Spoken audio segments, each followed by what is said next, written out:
100 நாள் ஒழுக்கமா இருக்கிறதுல இன்னைக்கு நாள் 84. எல்லாருக்கும் இந்தாங்க ஒரு உமா சண்டை போடாம பிரிச்சு எடுத்துக்கணும் சரியா. காலையில இருந்துச்சு வழக்கம் போல பல்ல தேய்ச்சிட்டு வழக்கத்துக்கு மாற கலக்கல போடாம வழக்கம் போல குழுக்களே போட்டு குடிச்சிட்டேன். இன்னைக்கு குளிச்சுட்டு என்ன அன்றாட வேலையான சோறு வைக்கணும் கறி வைக்கணும் எல்லாத்தையும் வச்சுட்டு உதவி எடுத்துட்டு நேரா பள்ளிக்கு போய் தொழுதுட்டு அங்க இருந்து நேரம் என் செல்லத்துக்கு கொஞ்சம் சாப்பாடு ஊத்த கிளம்பியிருந்தேன். என் செல்லம் பாவம் என் கூட கடந்து படாத கஷ்டப்பட்டு கிடக்கு. பீஃபை நல்லா இப்படி விரவிட்டு எடுத்து அந்த மசாலாவை நாக்கில் வச்சோன்னு சுருன்னு ஏறணும். அப்பந்தான் பீஃபு விசில் வைக்கும் போது கம கம கமன்ட்டு ஸ்மெல் வரும். திங்கவும் அருமையாக இருக்கும். நல்லா மசாலாலாம் பாரபட்சம் பார்க்காம அள்ளி தெளிங்க.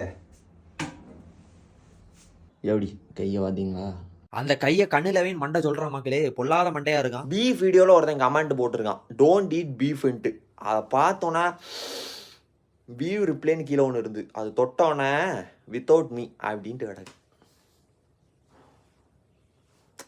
இன்னைக்கு நீ பீஃபே வாங்க போலையா? எப்படி பீஃப் எங்க இருந்து வந்துன்னு கேட்டீங்கன்னா இதுக்குதான் நேற்றுக்கு ஒரு ட்விஸ்ட் வச்சுட்டேன். நேற்றுக்கு பீஃப் வாங்க போகும்போதே இன்னைக்கு சேர்த்து வாங்கிட்டு வந்துட்டேன். அதுலயும் ஒரு சுகமான விஷயம் நடந்து. அந்த பீஃப் கடை அண்ணே நீ ஜிம்முக்கு தானே போற, எப்படி வருகை தந்தாலும் உனக்கு ஃபேட்லெஸ் பீஃப் போன்லெஸ் பீஃப் அப்படின்ட்டாங்க. இதுல இன்னொரு விஷயம் நான் உங்கள்கிட்ட சொல்ல பாருங்களேன். எங்க வீட்டுல இருந்து 2 பேர் வீட்டுக்கு தேவையான சாதனம் வாங்க ஒரே நேரத்துல வெளியே போறோம். எடுத்துக்காட்டுக்கு உள்ளி தக்காளி முட்டை சிக்கன் வைங்கலாம். அவன் 150 ரூபாய்க்கு வாங்கிட்டு வரானா எல்லா பொருளையும். நான் வந்து 100 ரூபாயிலே முடிச்சிருவேன். ஏன்னா எல்லா கடையிலயும் அண்ணன் லாயல் கஸ்டமர் ஆயிட்டேன். எப்படி கணவன் மெட்டீரியலா போன வாட்டி கணவன் மெட்டீரியல் கமாண்ட் போட சொன்னதுக்கு ஒருத்தன் வந்து கேட்க என்ன ப்ரோ பொண்ணு தேடுறியான்னு. வேங்கனேடியே இன்னும் ஆறாம இருக்கு. சும்மா இருல அரட்டா ஒழுக்க முக்கிய மக்களே.